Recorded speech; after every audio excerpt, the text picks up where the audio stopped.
네, 오늘 아침에 우리에게 주시는 하나님의 은혜의 말씀은 아모스서 9장 11절에서 15절까지의 말씀입니다. 아모스서 9장 11절에서 15절까지의 말씀 다 같이 합독하도록 하겠습니다. 그날에 내가 다윗의 무너진 천막을 일으키고 그 틈을 막으며 그 타락한 것을 일으켜서 옛적과 같이 세우고 저희로 에돔의 남은 자와 내 이름으로 일컫는 만국을 기업으로 얻게 하리라. 이는 이를 행하시는 여호와의 말씀이니라. 여호와께서 가라사대 보라 날이 이틀째라. 그때 밭가는 자가 곡식 베는 자의 뒤를 이으며 포도주 밟는 자가 씨 뿌리는 자의 뒤를 이으며 산들은 단 포도주를 흘리며 작은 산들은 녹으리라. 내가 내 백성 이스라엘에 사로잡힌 것을 돌이키리니 저희가 황무한 성읍을 건축하고 거하며 포도원들을 심고 그 포도주를 마시며 가원들을 만들고 그 과실을 먹으리라. 내가 저희를 그 본토에 심으리니 저희가 나의 준 땅에서 다시 뽑히지 아니하리라. 이는 내 하나님 여호와의 말씀이니라. 아멘. 네, 오늘의 말씀은 하나님께서 아모스를 통해서 이스라엘의 심판이 끝이 아니라 이스라엘의 회복에 대해서 약속하시는 말씀입니다. 이스라엘에 대한 이 회복의 말씀은 궁극적으로 우리 주 예수 그리스도를 통하여 완성이 되는 것을 믿으실 수 있게 되기를 간절히 바랍니다. 이사야서 54장 4절에서 8절에도 이렇게 하나님께서 말씀합니다. 두려워 말라. 내가 수치를 당치 아니하리라. 놀라지 말라. 내가 부끄러움을 보지 아니하리라. 내가 내 청년 때의 수치를 잊겠고 과부 때의 치욕을 다시 기억함이 없으리니 이는 너를 지으신 자는 내 남편이시라. 그 이름은 만군의 여호와시며 내 구속자는 이스라엘의 거룩한 자시라. 온 세상의 하나님이라. 칭함을 받으실 것이며 여호와께서 너를 부르시되 마치 버림을 입어 마음에 근심하는 아내 곧 소시의 아내 되었다가 버림을 입은 자에게 함같이 하실 것임이니라. 내 하나님의 말씀이니라. 내가 잠시 너를 버렸으나 큰 긍휼로 너를 모을 것이요 내가 넘치는 진노로 내 얼굴을 내게서 잠시 가리웠으나 영원한 자비로 너를 긍휼히 여기리라. 내 구속자 여호와의 말이니라. 아멘. 이 말씀을 믿으실 수 있기를 간절히 바랍니다. 하나님께서 잠시 너를 버렸으나 큰 긍휼로 너를 다시 모을 것이다. 내가 넘치는 진노로 내 얼굴을 내게서 잠시 가리웠으나 영원한 자비로 너를 긍휼히 여길 것이다. 이 말씀이 바로 오늘 아모스서의 마지막 주제의 말씀이라고 할 수 있어요. 다윗의 무너진 천막을 일으키고 그 틈을 막으며 그 퇴락한 것을 일으켜서 옛적과 같이 세울 것이다. 여러분, 우리들의 삶에도 무너진 것이 있지 않습니까? 틈이 벌어진 것이 있어요. 퇴락한 것이 있어요. 여러분, 내가 노력한다고 되는 일이 아니에요. 하나님께서 세워주시고 치유하시고 회복시켜 주셔야 되는 일이에요. 우리의 개인사도 그렇습니다. 이스라엘의 운명도 그러해요. 하나님께서 어떻게 이 다윗의 무너진 것들을 다시 세우십니까? 다윗의 후손이 예수 그리스도로 말미암아 하나님께서 그 약속을 이어가신 것입니다. 사무엘하 7장 12절에서 13절의 말씀을 보시기 바랍니다. 사무엘하 7장 12절에서 13절의 말씀. 이 말씀이 성경에서 가장 중요한 말씀 가운데 하나입니다. 이스라엘 백성들이 붙잡고서 어려울 때 붙잡았던 언약의 말씀이 두 가지예요. 이거 꼭 기억하십시오. 이스라엘 백성들은 시내산 언약을 붙잡았어요. 그리고 이스라엘 백성들은 다윗에게 주신 언약을 붙잡았어요. 이 두 가지 언약이 하나님께서 이스라엘에 주신 양대 언약이에요. 시내산 언약과 다윗에게 주신 언약입니다. 여러분, 구약의 가장 대표적인 인물 중에 하나가 인물들이 바로 모세와 다윗, 아브라함이라고 얘기할 수 있지 않겠어요? 하나님께서 주신 언약, 시내산 언약과 다윗에게 주신 언약, 이것을 기억하십시오. 7장 12절에서 13절 말씀 다 같이 읽습니다. 내 수완이 차서 내 조상들과 함께 잘 때 내가 내 몸에서 날 자식을 내 뒤에 세워 그 나라를 견고케 하리라. 저는 내 이름을 위하여 집을 건축할 것이요 나는 그 나라 위를 영원히 견고케 하리라. 아멘. 여기 보십시오. 여기서는 무엇을 말씀합니까? 하나님께서 다윗의 몸에서 날 자식을 세워 그 나라를 견고케 하리라. 나는 그 나라 위를 영원히 견고케 하리라. 라고 말씀하셨어요. 이것이 다윗에게 주신 약속입니다. 그런데 다윗 왕조가 어떻게 됩니까? 다윗 왕조가 몇 년에 멸망하게 됩니까? 주전 587년에 바벨론에 의해서 멸망하게 되고 북이스라엘은 주전 722년에 아시리아에 의해서 멸망하게 됩니다. 다윗의 왕조가 분열됐고 그것이 멸망하게 됐어요. 그러면 하나님께서 이 다윗에게 주신 약속은 어떻게 성취가 됩니까? 다윗의 후손으로 오신 예수 그리스도를 통해서 성취가 된 것입니다. 믿으십니까? 예수 그리스도께서 이 땅에 오실 때 하나님의 나라가 이 땅에 도래한 것을 믿으시길 간절히 축원합니다. 하나님의 나라는 시작됐어요. 그것을 마태복음에서는 천국이라고 합니다. heaven. 그리고 다른 복음서에서는 heaven이란 말을 쓰지 않고 kingdom of God, 하나님의 나라가 가까이 왔다라고 말합니다. 믿으십니까? 하나님의 나라가 이 땅에 이미 도래했어요. 하나님의 통치가 이 땅에 시작된 것입니다. 그리고 하나님의 나라가 언제 완성이 됩니까? 다윗의 후손인 예수께서 이제 전 우주적으로 이 땅에 오시는 것이 분명해지는 그 재림의 때 하나님의 나라가 이 땅에 완성되는 것입니다. 이 말씀이 예수 그리스도, 다윗의 후손인 예수 그리스도를 통해서 성취되게 되는 것을 믿으실 수 있게 되길 간절히 바랍니다. 아모스서의 이 말씀의 궁극적인 성취는 다윗의 후손인 예수 그리스도를 통하여 다윗의 무너진 천막이 일으켜지고 그 틈이 막아지고 그 타락한 것이 일으켜지게 되는 것입니다. 여러분, 다윗의 후손인 예수를 여러분의 주인으로, 여러분의 왕으로 받아들이실 수 있게 주님을 간절히 축원합니다. 여러분, 예수님께서 예루살렘에 입성하실 때 여러분, 장님이 나와서 예수님을 뭐라고 불러요? 다윗의 후손이요. 다윗의 후손이요. Son of David. 이렇게 불러요. 다윗의 후손이요. 여러분, 다윗의 후손으로 오신 예수 그리스도. 구약의 말씀에 성취로 오신 예수 그리스도. 사무엘 하에 영원히 다윗의 위가 영원할 것이라고 말씀하셨고 그 나라가 견고히 서겠다는 이 말씀에 성취로 오신 예수 그리스도. 이분을 모셔드리면 우리의 삶에 무너졌던 것들이 회복이 되는 거예요. 우리의 삶에 구멍 뚫린 것들이 메꿔지는 거예요. 그리고 우리의 삶이 회복되고 일어나게 되는 것입니다. 오직 예수 그리스도 안에 소망이 있다는 것을 굳건히 믿으시는 여러분과 제가 될 수 있게 간절히 바랍니다. 12절의 말씀을 보시면 저희로 에돔의 남은 자와 내 이름으로 일컫는 만국을 기업으로 얻게 하리라. 이는 이를 행하시는 여호와의 말씀이니라. 아멘. 여러분, 사람들은요 늘 문제를 만들어요. 그럼 그것을 누가 수습하세요? 하나님께서 수습하세요. 여러분, 어거스틴이 그런 말을 했죠. 제가 여러 차례 말씀드렸어요. 사람은 양계장에 닭들이 막 여기저기 뛰어다녀서 그 밟아오는 발자국 같아요. 여러분, 저도 그 기억이 있어요. 옛날 시골에 보면 그 뽀얀 흙밭 위에 닭들이 막 돌아다니면 이 발자국이 어디로 가는지를 몰라요. 난잡하게 이루 말할 수가 없어요. 사람들은 그렇게 흙 위에 찍어놓은 닭발과 같이 우리 인생을 살아왔어요. 참 그런 것 같아요. 적절한 비유라고 할 수 있어요. 아무 정향도 없이 분주하게 뛰어다니면서 난잡하게 찍어놓은 닭의 발자국 같아요. 근데 하나님께서 이 모든 것들을 정리하시고 인간이 만드는 모든 것들을 통해서 하나님께서 하나님의 구속사를 이어가고 계시다는 것을 믿으실 수 있게 간절히 바랍니다. 여기에서 이 에돔은 이스라엘의 모든 대적들을 말하는 거예요. 이 에돔을 하나님께서 굴복시키십니다. 그리고 열국을 하나님께서 통치하게 되실 것이다 라고 말씀하고 있어요. 여러분, 출애굽기 19장 3절에서 6절의 말씀을 보시면 이 말씀도 좀 찾아보시면 좋겠습니다. 하나님께서 이스라엘에게 주신 두 가지 언약이 뭐라고 말씀드렸어요? 시내산 언약과 다윗이 주신 언약이에요. 그리고 사무엘 하 7장 12절에서 13절, 그리고 출애굽기 19장 3절에서 6절 말씀입니다. 이게 구약 성경에서 우리가 정말 이렇게 가장 핵심적인 말씀을 두 구절을 뽑는다면 이 구절 둘을 뽑을 수도 있다고 생각할 수 있습니다. 출애굽기 19장 3절에서 6절 말씀입니다. 다 같이 있습니다. 모세가 하나님 앞에 올라가니 여호와께서 산에서 그를 불러 가라사대 너는 이같이 야곱 족속에게 이르고 이스라엘 자손에게 고하라. 나의 애굽 사람에게 어떻게 행하였음과 내가 어떻게 독수리 날개로 너희를 업어 내게로 인도하였음을 너희가 보았느니라. 세계가 다 내게 속하였나니 너희가 내 말을 잘 듣고 내 언약을 지키면 너희는 열국 중에서 내 소유가 되고 너희가 내게 대하여 제사장 나라가 되며 거룩한 백성이 되리라.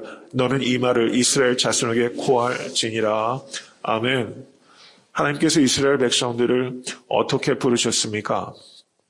하나님께서 이스라엘 백성들 열국 중에서 소유가 되게 하시고 어떤 나라가 되게 하셨어요? 제사장 나라가 되게 하셨어요. 제사장의 역할은 뭐예요? 하나님의 말씀을 선포하고 가르치는 사람이에요. 그리고 하나님께 제사를 드리며 중재자, 중보자 역할을 하는 것이 이 제사장이에요. 하나님께서는 이스라엘만의 하나님이십니까? 세계의 하나님이십니까? 세계의 하나님이세요. 이스라엘만이 하나님 것이 아니라 세계가 하나님께 속한 것입니다. 믿으십니까? 그래서 이스라엘 백성에게 주신 이스라엘 백성을 택하신 것은 하나님께서 책임을 주신 거예요. 열국을 주께 돌아오도록 하기 위한 책임이에요.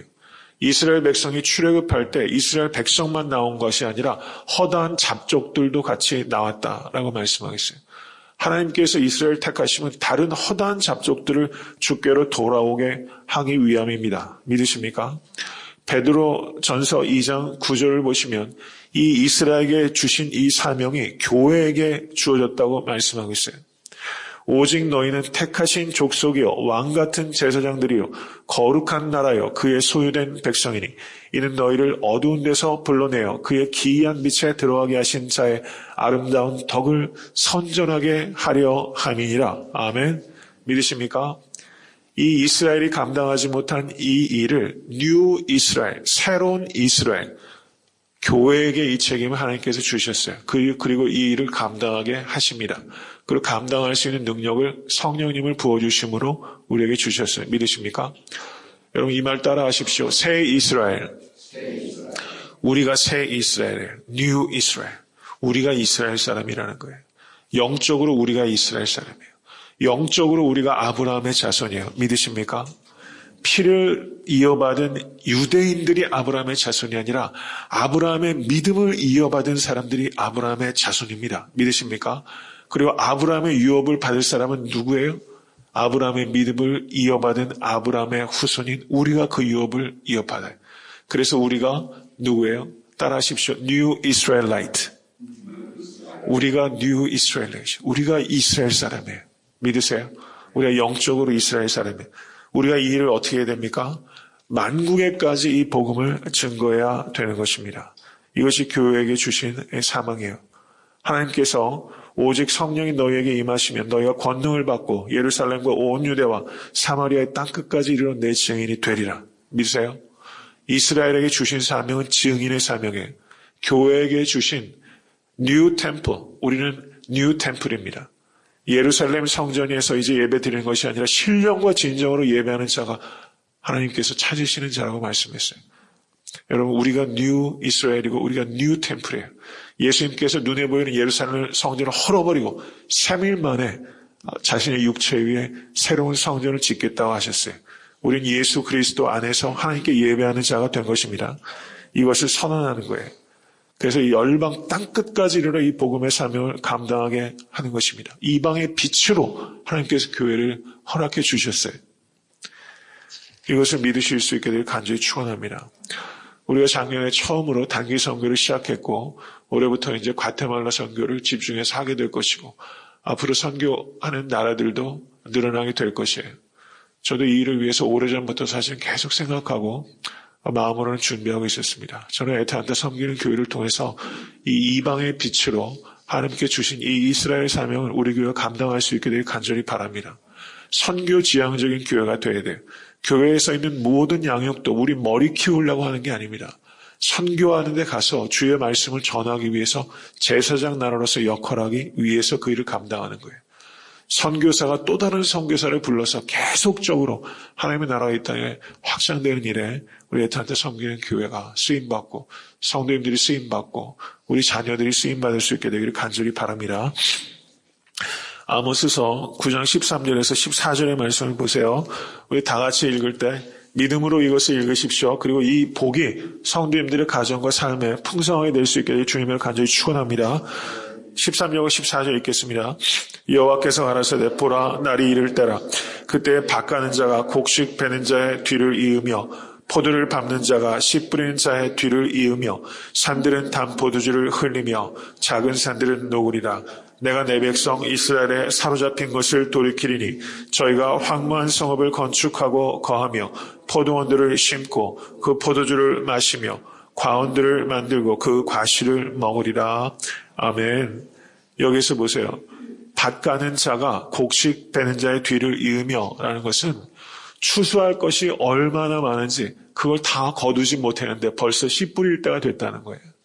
그 추수하는 사람과 씨 뿌리는 사람이 같이 일할 만큼 넘치는 그런 추수를 하게 될 것이다. 이렇게 말씀하셨어요. 포도를 밟는 자가 포도주를 만드는 자가 또 씨 뿌리는 자의 뒤를 이으며 이러한 풍성한 추수를 하나님께서 우리에게 주실 것이다. 약속하셨어요. 예수 그리스도께서 우리에게 주시는 풍성함은 이런 풍성함입니다. 믿으십니까? 예수께서 요한복음 10장 10절을 보시면 내가 온 것은 양으로 생명을 얻게 하고 더 풍성히 얻게 하려 한 것이다. 말씀하셨어요. 주님께서 우리에게 주신 생명은 간신히 목숨을 연명하는 그런 정도의 생명이 아니에요. 풍성한 생명입니다. 믿으십니까? 전 성도님들께서 올 한 해 특별히 이런 풍성함을 경험하실 수 있게 간절히 축원합니다. 넘치도록 부어주시는 원수와 목전에서 우리의 잔을 넘치도록 부어주시는 우리에게 상을 베푸시는 하나님, 그 하나님을 여러분의 하나님으로 경험하시는 평생 되실 수 있게 되기를 주님으로 간절히 축원합니다. 이제 마지막으로 9장 15절 말씀, 내가 저희를 그 본토에 심으리니 저희가 나의 준 땅에서 다시 뽑히지 아니하리라. 이는 내 하나님 여호와의 말씀이니라. 아멘. 믿으십니까? 여러분, 이 말씀은 우리가 이렇게 해석할 수 있다고 생각해요. 하나님께서 심으시면 여러분 다시 뽑히지 않습니다. 여러분, 예수 그리스도를 믿음으로 말미암아 의롭다 칭함을 받은 사람은 여러분 성화되고 영화되는 것이 결정된 것입니다.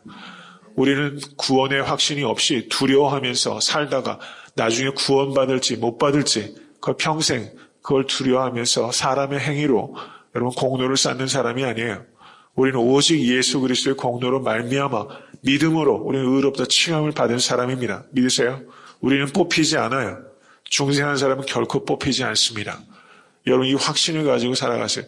이 확신을 가지고 살면요, 우리에게 닥친 여러한 문제들이 그것이 아무리 거친 일이라 할지라도 우리는 넉넉하게 이길 수 있어요. 우리에겐 돌아갈 본향이 있어요. 예수 그리스도 안에서 우리는 부족함이 없습니다. 믿으십니까? 우리가 세상적으로는 아무리 풍요로워도 예수가 없으면 우리는 부족한 거예요. 세상적으로는 아무리 부족한 것이 있어도 예수 안에 있으면 우리는 풍요롭습니다. 믿으십니까? 그런 마음으로 살면요, 이 땅에서도 복을 받아요. 여유가 있어요. 위트가 있어요. 여러분, 그런 사람은 복 받아요. 좋은 사람들 만나게 되고 사업도 잘 되고 여러분 만남의 기쁨이 있어요. 주변에 영향을 끼치면 살아갑니다. 정말 예수 안에서 자족하실 수 있는 여러분과 제가 될 수 있게 되기를 간절히 소원합니다. 오늘 이렇게 아모스서를 마감하게 된 것을 하나님께 감사하게 생각합니다. 전체 주제를 간략하게 요약하고 이제 말씀을 맺고자 합니다. 아모스는 어떤 사람이었어요? 아모스는 ordinary people이에요. 보통 사람이에요. 그런데 하나님께서 이 아모스에게 extraordinary message, 특별한 메시지를 전파하게 하셨어요. 이것이 하나님의 방법이에요. 여러분, 여러분과 저는 ordinary people이에요. 우리는 보통 사람이에요. 그런데 하나님께서 extraordinary message, 예수 그리스도의 십자가의 메시지를 우리에게 주셨어요. 여러분, 이 사명을 감당하는 여러분과 제가 될 수 있게 되기를 간절히 바랍니다. 아모스는 자기를 신뢰할 게 없는 사람이에요. 하나님만 신뢰했던 사람이에요. 하나님만 신뢰한 사람은 담대해요. 그래서 그 말씀을 선포할 수 있었습니다. 저희 애타한테 섬기는 교회 강단이 그런 강단 될 수 있기를 간절히 소원합니다. 사람이 보는 관점이 아니라 하나님이 보는 관점으로 볼 수 있는 여러분과 제가 될 수 있게 되기를 간절히 소원합니다. 하나님께서 죄에 대해서 얼마나 혐오하시고 그 죄를 심판하신다는 것을 아모스는 선언했어요. 이스라엘 사람들이 드렸던 예배는 신실함과 정직함을 잃어버린 가증한 예배였어요. 그들은 종교적인 열심이 특심했어요. 종교적으로 가장 번영할 때이기도 했습니다. 군사적으로, 경제적으로, 종교적으로 가장 번성할 때였어요. 그런데 그들이 드리는 예배는 하나님을 기쁘시게 하는 예배가 아니라 자기를 기쁘시게 하는 예배였다라고 말하는 것입니다. 그들은 하나님께 드리기 위해서 예배에 오는 것이 아니라 하나님께로부터 가져가기 위해서 예배에 오는 사람들이었어요. 그들은 하나님이 정하신 법도대로 예배하는 것이 아니라 자기의 법대로, 임의대로 예배했어요. 베델과 단에서 예배 드렸던 사람들입니다. 거기에서 송아지를 만들어서 예배했던 사람이에요. 하나님께 예배하면서 하나님께로부터 멀어지는 가증스러운 거짓된 예배가 있을 수 있다는 것을 우리가 경계해야 합니다. 이 땅에서 드려지는 많은 예배가 여러분 참된 예배의 모습을 이루어가고 있다는 것을 우리가 생각해야 돼요. 여러분 예배에 목숨을 거실 수 있는 여러분과 제가 될 수 있게 되 간절히 축원합니다. 예배가 회복되면 사람이 회복되고 이 땅이 회복될 수 있다는 것을 믿으시길 간절히 바랍니다. 아모스서에서 특별히 강조하고 있는 것은 가난하고 궁핍한 자들에 대한 관심이었어요. 이 이스라엘 사람들의 문제는 그들에 대한 무관심이었어요. 자기의 배를 채우면서 남의 배를 골게 하는 것에 대해서 하나님께서 심판하신다고 말씀하셨어요. 이것을 우리가 깊이 생각해야 됩니다. 그래서 여러분의 삶이 그리고 애타한테 섬기는 교회가 가난하고 궁핍한 자들을 돌보는 삶이 될 수 있게 되기를 주님의 이름 간절히 축원합니다. 악을 미워하고 선을 행하라 라는 것이 아모스의 일관된 말씀이에요. 험한 것을 버리라고 했습니다. 험한 것을 쫓아갈 때 여러분 군사력과 경제력을 가지고서 아니라고 마음을 든든히 하는 이스라엘 사람들에 대해서 아모스가 뭐라고 말합니까? 그것은 바위 위에서 말을 타는 것과 같은 것이고 바위 위에서 밭을 가는 것과 같이 험한 것이다 라고 말했어요. 여러분 자기를 의지하지 않으실 수 있게 되길 간절히 소원합니다. 험한 것을 밭갈지 않는 인생 될 수 있게 되길 간절히 축원합니다. 그래서 아모스가 말하는 것입니다. 여호와의 말씀을 들으라. 주께 돌아오라. 회개하라. 주께 피하는 자는 안전한 것이다. 이것을 말씀하고 있어요. 여러분 주께 피하시는 성도 되실 수 있게 간절히 축원합니다. 이것이 교회에 주는 경고요. 그리고 교회에게 주는 책임의 말씀이에요. 이것을 선언하는 강단과 성도 되실 수 있게 간절히 바랍니다. 이 마지막 때에 애타한테 섬기는 교회를 통해서 공법을 물같이 정의를 하수와 같이 흘러나가는 역사가 우리 교회를 통해서 성도님의 삶을 통해서 있게 되기를 주님의 이름으로 간절히 축원합니다.